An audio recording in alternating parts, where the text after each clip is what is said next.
முக்கியமான ஈரானுடைய தளபதிகள், அமைச்சர்கள் எல்லாருமே கொல்லப்பட்டாங்க ஒரு பிராட் டே லைட்டில். அதனால் ஒரு முக்கியமான பதவி ஈரானில் நம்பர் 1 அப்படின்னு சொன்னால் சுப்ரீம் லீடர் தான்.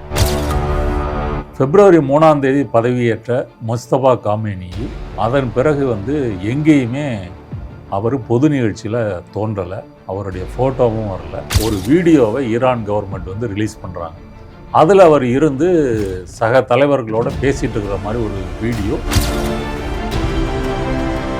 அந்த ஆட்சி அமெரிக்காவுக்கும் இஸ்ரேலுக்கும் சப்போர்ட்டாக இருக்கும், அதை வைத்துக்கொண்டு நம்ம ஈரானை அடக்கி விடலாம் அப்படின்னு கனவு கண்டாங்க. அது நடக்கலை. ட்ரம்பை பொறுத்தவரை ஒரு முறை என்ன சொன்னார் அப்படின்னு சொன்னால், அவர் ஆல்மோஸ்ட் 90% அவர் ஃபினிஷ் ஆகிட்டார் அப்படின்ற மாதிரி அவர் சொல்லியிருக்கிறார். ஆனால் உண்மை நிலவரம் என்ன? பாரசீக வளைகுடாவில் மாட்டிக்கொண்ட கப்பல்கள் இன்றைக்கும் இருக்குது. கிட்டத்தட்ட அதில் 20,000 மாலுமிகள் மாட்டிகிட்டு இருக்காங்க, இன்னும் ஊர் திரும்பாமல். அதனால் மிடில் ஈஸ்ட் கிரைசிஸ் நீளுகின்ற பட்சத்தில் அமெரிக்காவினுடைய மேலாதிக்கம் கொஞ்சம் கொஞ்சமாக தகர்ந்து போகும்.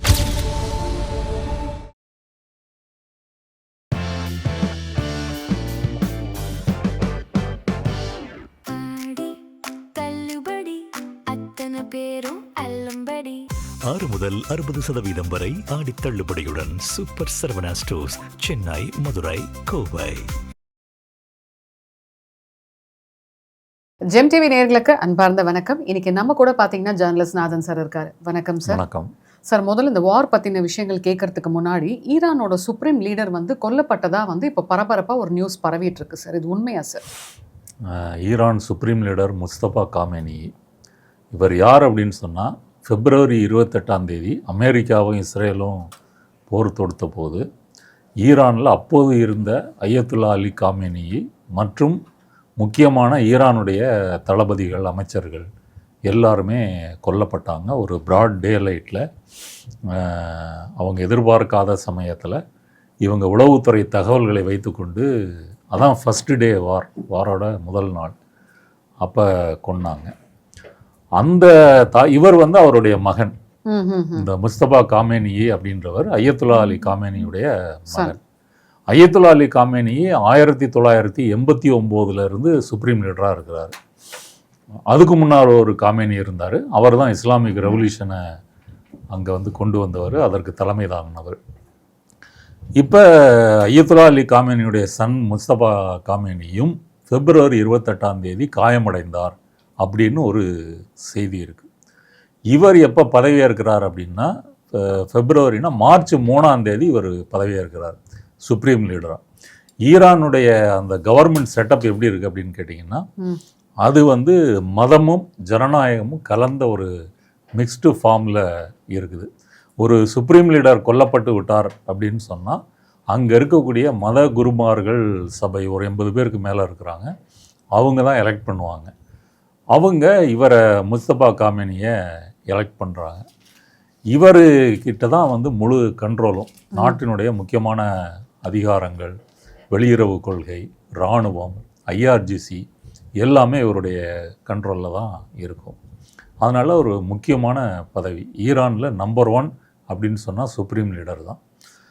அப்போ அயத்துல்லா அலி காமேனி கொல்லப்பட்டதே ஈரானை வெகுவாக பாதித்தது. அதுக்கு பழிவாங்கணும் அப்படின்ற எண்ணத்தில் அவங்க இருந்தாங்க. அதுக்கு பிறகு தான் மிக தீவிரமாக இஸ்ரேலையும் கல்ஃப் நாடுகளில் இருக்கக்கூடிய அமெரிக்காவினுடைய இராணுவ தளங்களையும் தீவிரமாக தாக்குனாங்க. ஆனால் February 3 பதவியேற்ற முஸ்தபா காமேனி அதன் பிறகு எங்கேயுமே அவர் பொது நிகழ்ச்சியில் தோன்றலை, அவருடைய ஃபோட்டோவும் வரல. மாறாக அவருடைய அறிக்கைகள் மட்டும் ரிட்டன் ஃபார்மில் வந்துச்சு. அப்போவே என்ன சொன்னாங்க அப்படின்னா, அவர் அதிகமாக காயமடைந்திருக்கிறார், மருத்துவ சிகிச்சையில் இருக்கிறார் அப்படின்னு ஒரு தகவல் பரவிச்சு. இன்னொரு செய்தி அப்படி என்னென்னா, இவரும் வெளியே வந்தாருன்னா இவரையும் கொன்றுவாங்க, அதனால் பாதுகாப்பு காரணமாக இவர் சேஃபாக இருக்கிறாரு, இருந்து கொண்டு செயல்பட்டுக்கிட்டு இருக்கிறாரு. இது ஈரானுடைய கவர்மெண்ட் வெர்ஷன். இது 2 இருந்துச்சு.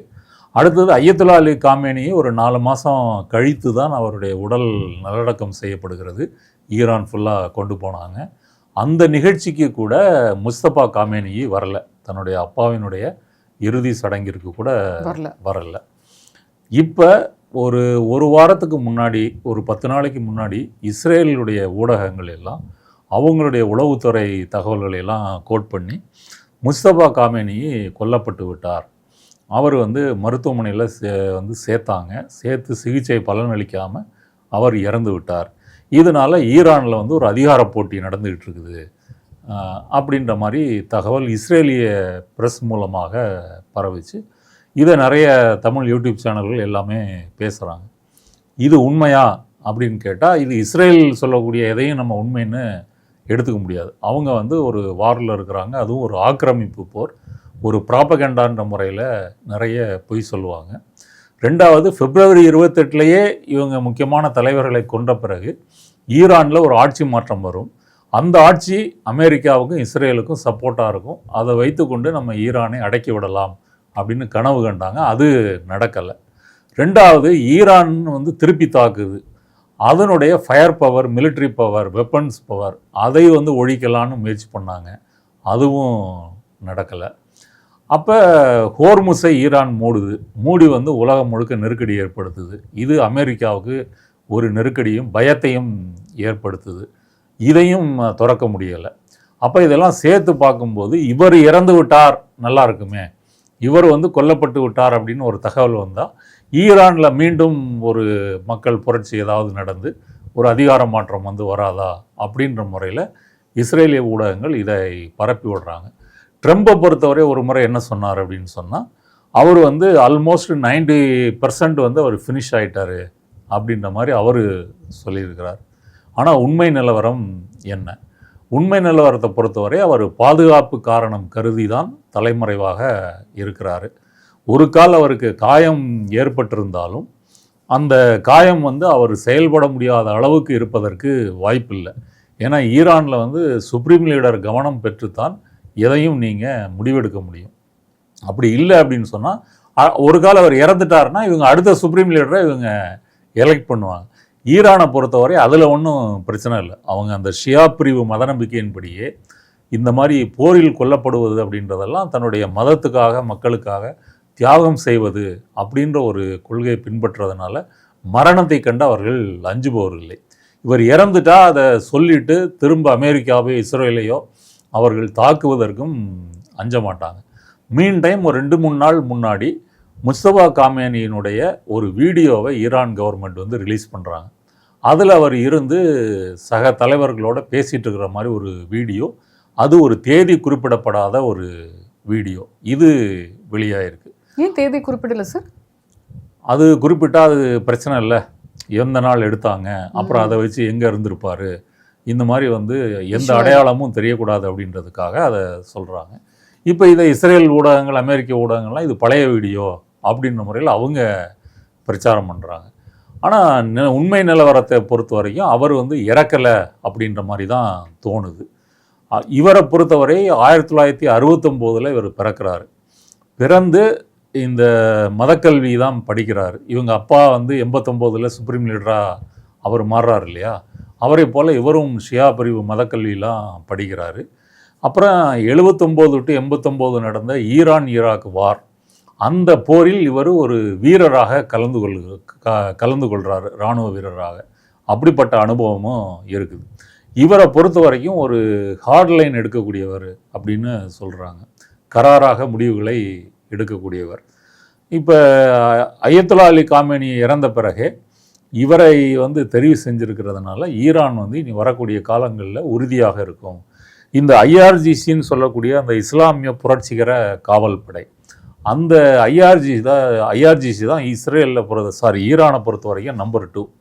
அவங்க தான் வந்து முக்கியமான ஆயுதங்கள், ஏவுகணைகள், ட்ரோன் சொல்லிட்டு, அப்புறம் கப்பற்படை, வெளியுறவு கொள்கை, அப்புறம் வெளியுறவு மூலம் வெளிநாடுகளில் உளவு பார்க்கின்ற அமைப்பு, உள்நாட்டில் வந்து மக்களை கண்காணிக்கின்ற அமைப்பு, இது எல்லாமே அவங்க கண்ட்ரோலில் தான் இருக்குது. இது போக பொருளாதாரம், வங்கி, இந்த மாதிரி தொலைத்தொடர்பு, இந்த சேவைகளையும் அவங்க தான் கண்ட்ரோல் பண்ணுறாங்க. ஐஆர்ஜிசியை பொறுத்தவரையும் சுப்ரீம் லீடருக்கு கட்டுப்பட்டது, வேறு யாருக்கும் அவங்க பதில் சொல்ல வேண்டிய அவசியம் இல்லை. அதனால் இந்த செட்டப்பில் வந்து ஈரானில் இருக்குது. அதனால் சுப்ரீம் லீடர் கொல்லப்பட்டு விட்டார் அப்படின்னு சொன்னால் இந்த அமைப்பெல்லாம் வந்து தகர்ந்து போயிடும் அப்படின்ற மாதிரி இஸ்ரேலும் அமெரிக்காவும் இன்னமும் நம்புகிறாங்க. அதனால தான் இந்த செய்திகளை பரப்பிக்கிட்டு இருக்கிறாங்க. ஆனால் ஈரானை பொறுத்த வரைக்கும் அதை தெளிவாக மறுத்திருக்கிறது. அதனாலே அவருடைய மரணத்தை பற்றி இந்த செய்திகள் முதல் முறையில் இப்போ வர்றதுன்னு இல்லை, இதுக்கு முன்னாடியுமே நிறைய ரூமர்ஸ்லாம் வந்துச்சு. ஆனால் அதெல்லாம் உண்மை இல்லை அப்படின்றது இப்போ ஈரானே மறுத்திருக்கிறது. ஓகே சார், இப்போ இந்த வாரோட நிலவரம் என்னன்னு தெரிஞ்சுக்கலாமா சார்? வாரை பொறுத்த வரைக்கும் வழக்கம் போல் ட்ரம்ப் ஏட்டிக்கு போட்டியாக பேசிகிட்டு இருக்கிறாரு. இப்போதைக்கு பேச்சுவார்த்தையில் பாகிஸ்தான் இனிஷியேட்டிவ் பண்ணுது. இப்போது இந்த ஹார்முஸ் நீரிணை கடல் பகுதியை திறப்பதற்காக ஈரானும் ஓமனும் பேசுகிறாங்க. ஏன்னா அந்த 2 நாடுகளுக்கு நடுவில் தான் அந்த ஹோர்முஸ் அந்த ஸ்ட்ரைட் வருது. அவங்க 2 பேரும், ஈரான் என்ன சொல்லுதுன்னா, நம்ம 2 பேருக்கு தான் இது சொந்தம், நம்ம 2 பேரும் பேசி இதில் ஒப்பந்தத்துக்கு வருவோம் அப்படின்னு சொல்கிறாங்க. ஈரான் வைக்கக்கூடிய முக்கியமான டிமாண்ட் என்னென்னா, எங்களுக்கு டோல் கட்டணும், நாங்கள் சொல்கிற ரூட்டில் தான் போகணும். இதை திரும்ப திரும்ப சொல்கிறாங்க. சொல்வதற்கு காரணம் என்னென்னா, அமெரிக்கா ஈரானில் ஏற்படுத்திய பாதிப்பு, அழிப்புகள், உயிர்கொலை இதற்கு நட்டையீடு தரணும். அந்த நட்டையீடு தருவது போக வெளிநாட்டில் இருக்கக்கூடிய ஃப்ரீஸ் பண்ணி வைத்திருக்கக்கூடிய ஈரானுடைய அசட்ஸ் அதை ரிலீஸ் பண்ணணும். இதெல்லாம் நீங்கள் செஞ்சீங்கன்னா அவங்க ஹார்முஸுக்கு டோல் வசூலிக்க மாட்டாங்க அப்படின்ற மாதிரி ஒரு கருத்து இருக்குது. அதில் அவங்க உறுதியாக இருக்கிறாங்க. இப்போ வர வர அதை அவங்க மேலும் உறுதியாக சொல்வதற்கு காரணம் என்னென்னா, ட்ரம்ப் அமெரிக்காவால் அதை மறுக்க முடியவில்லை. இப்போ ட்ரம்ப் ஏட்டிக்கு போட்டியாக என்ன சொல்கிறாருன்னா, ஈரான் எங்கள்கிட்ட நிவாரணம் கேட்குது, அமெரிக்க வீரர்களும் இந்த போரில் இறந்துருக்காங்க, அதுக்கு ஈரான் தான் நட்டையீடு கொடுக்கணும், நிவாரணம் கொடுக்கணும் அப்படின்னு ட்ரம்ப் சொல்கிறார். இது சும்மா ஏட்டிக்கு போட்டியா? அமெரிக்க வீரர்கள் என்ன ஒரு அதிகபட்சம் ஒரு 20-25 பேர் தான் கொல்லப்பட்டிருக்கிறாங்க. ஆனால் பொதுமக்கள், குறிப்பாக இந்தியர்கள், வளைகுடா பல இதில் வேலை செய்யக்கூடிய இந்தியர்கள் கொல்லப்பட்டிருக்காங்க. அதில் 10 பேர் மாலுமிகள், கப்பலில் வேலை செய்யக்கூடிய மாலுமிகள் கொல்லப்பட்டிருக்கிறாங்க. அவங்க இதெல்லாம் நடந்திருக்குது. அவர் அப்படி கேட்குறாரு. மற்றபடி இந்த இப்போதைக்கு அமைதி நிலவுது. 2 தரப்பும் தாக்கலை, அமைதியாக தான் இருக்கிறாங்க. அந்த ஹார்முஸ் வழியாக ஒரு தினசரி ஒரு 10-15 கப்பல் போகுது. இப்போ ஒரு வாரத்துக்கு 700 கப்பல் போகுது அப்படின்னு சொன்னால், இப்போ ஒரு வாரத்துக்கு 100 கப்பல் போகுது. அந்த இது எப்படி போகுதுன்னா, ஒன்று ஈரான்கிட்ட பெர்மிஷன் வாங்கியிருக்கணும், ஏதோ ஒரு அக்ரிமெண்ட்டில் அது போயிட்டுருக்குது. மற்றபடி அந்த பாரசீக வளைகுடாவில் மாட்டிக்கொண்ட கப்பல்கள் இன்றைக்கும் இருக்குது. கிட்டத்தட்ட அதில் 20,000 மாலுமிகள் மாட்டிகிட்டு இருக்காங்க. இன்னும் ஊர் திரும்பாமல் பிப்ரவரியிலேருந்து அங்கேயே தான் அவங்க இருக்கிறாங்க. ஆல்மோஸ்ட் ஆயிடுச்சு சார். ஆமாம், அவ்வளோ நாள் கப்பல்லையே கடல்லையே மிதந்துக்கிட்டு அங்கேயே இருக்கிறாங்க. அது கிட்டத்தட்ட ஜெயில் மாதிரி இல்லை, எந்த வேலையும் நீங்கள் செய்யாமல் அங்கேயே இருந்துக்கிட்டு இப்படிப்பட்ட ஒரு சூழல் நிலவுது. அதனால் ஹார்முஸை ஃபஸ்ட்டு திறந்துட்டா இவங்க அமெரிக்காவுக்கும் ஈரானுக்கும் அது ஒரு மைல் ஸ்டோன் மாதிரி ஆயிரும், மற்ற பிரச்சனைகளை அப்புறம் பார்த்துக்கலாம் அப்படின்றது. ஈரானை பொறுத்தவரையும் அந்த பேச்சுவார்த்தை முன்னேறிக்கிட்டு இருக்குது அப்படின்னு தான் சொல்லுது. அதனால் அமெரிக்கா ஏதோ ஒரு வகையில் விட்டு கொடுத்து, நீங்கள் 2 பேர் கூட அக்ரிமெண்ட் போட்டுக்குங்க. அமெரிக்கா என்ன சொல்லுது, டோல் வசூலிக்கக்கூடாது அப்படின்னு சொல்லுது. டோல் வசூலிக்கக்கூடாதுன்னா நீ நிவாரணம் கொடு, இது அவங்களுடைய டிமாண்டு. அதில் ஒரு செட்டில்மெண்ட்டுக்கு அவங்க வருவாங்க, வந்து தான் ஆகணும். இது நடந்துக்கிட்டு இருக்குது. அடுத்தது காசாவை பொறுத்தவரை ஒரு 15 அம்ச திட்டங்களை வச்சு ட்ரம்ப் ஒரு பீஸ் டீல் கொடுத்தார் இல்லையா. ஹமாஸ் டிசார்ம் பண்ணணும், அதே போல் இஸ்ரேலிய படைகள் வெளியேறணும். இதை ஹமாஸ் ஏற்றுக்கொண்டது. ஆனால் இஸ்ரேல் பிரதமர் பெஞ்சமின் நெதன்யாகு 2 நாளைக்கு முன்னாடி மறுத்திருக்கிறார். இது இஸ்ரேலுக்கு உடன்பாடு இல்லை, ஹமாஸ் உண்மையிலேயே ஆயுதங்களை திறந்தால்தான் அதை நாங்கள் ஏற்றுக்கொள்ள முடியும். அதனால் நாங்கள் அமெரிக்கா எங்கள் ஃப்ரெண்டு தான், ட்ரம்ப் என்னுடைய ஃப்ரெண்டு தான், இருந்தாலும் இதை பணிவாக நாங்கள் மறுத்துக்கொள்கிறேன். உடனடியாக ஏன் மறுக்கலைன்னா, அது அமெரிக்காவை அப்படி சொன்னால் ட்ரம்புக்கு கோவம் வந்துடுன்றதுனால ஒரு 10 நாள் கேப் விட்டு அதை மறுக்கிறேன் அப்படின்னு சொல்லியிருக்கிறாரு. இஸ்ரேலை பொறுத்தவரை காசாவில் தொடர்ந்து இராணுவ வீரர்களை வைத்துக்கொண்டு பாலஸ்தீன மக்களை ஒடுக்க வேண்டும் அப்படின்றத அவங்களுடைய திட்டம்.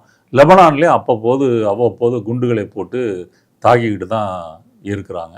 அதனால் ஒட்டுமொத்தமாக பார்க்கும்போது இந்த வாரத்தில் ஏதாவது ஒரு நல்ல செய்தி வருவதற்கு, அதாவது போர் நிறுத்தம் குறித்து ஒரு ஃபர்ஸ்ட் இனிஷியேட்டிவ் நடப்பதற்கு வாய்ப்பு இருக்குது. பட் அது நல்ல செய்தியாக இருந்தாலும் நிரந்தரமான செய்தியாக இருக்குமா சார்? அது போக போக அதை நோக்கி தான் போகும். இதுக்கு மேலே அவங்க இழுக்கிறதுக்கு இல்லை. 2 பேரும் மாறி மாறி சண்டை போடுவது. இப்போ கல்ஃப் நாடுகளுக்கே இந்த நிர்பந்தம் இருக்குது.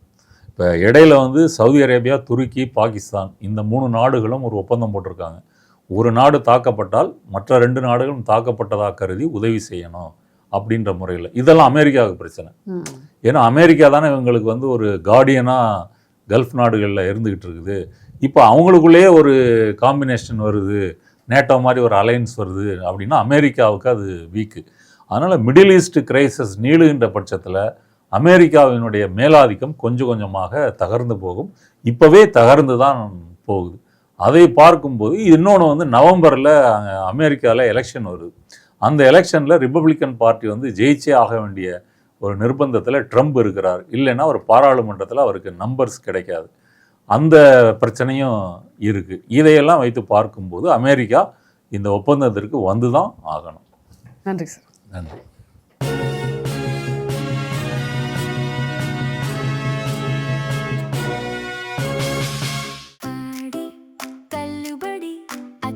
பேரும் அல்லும்படி 6 முதல் 60% வரை ஆடி தள்ளுபடியுடன் சூப்பர் சரவணா ஸ்டோர்ஸ், சென்னை, மதுரை, கோவை.